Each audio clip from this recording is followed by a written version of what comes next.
my biggest crutch word is right. I do that a lot during presentations, and it's a habit that I want to stop. Another crutch word that I use quite often is so, blah, blah, blah, blah, blah, blah, blah, right? So is a really bad one too. But before that, when I was like 23 and just starting my sales job as a recruiter, I really struggled with just like the most basic of crutch words and filler words like, and that was really annoying because if you want to talk to somebody, you cannot have the ums and ahs destroy your cadence.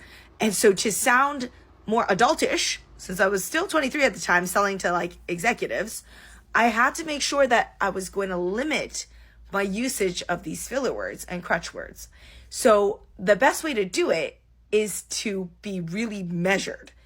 And I'm doing it right now, being hyper measured, really thinking through each word I'm saying. And even though to me, that sounds like a very slow speaking cadence, to the listener, it still sounds normal.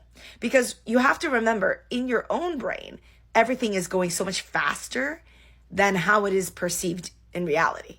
So you could speak a lot slower, like 5x slower, and people would still think you're a normal communicator.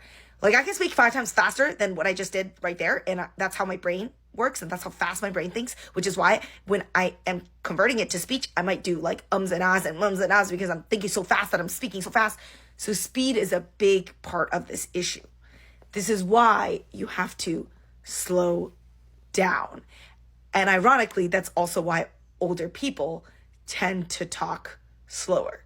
It's because they're really thinking through what they have to say. And you'll see this with executives.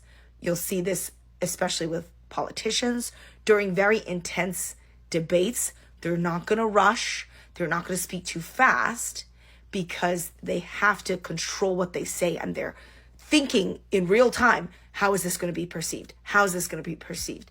And then they're adjusting their word choice as they're speaking.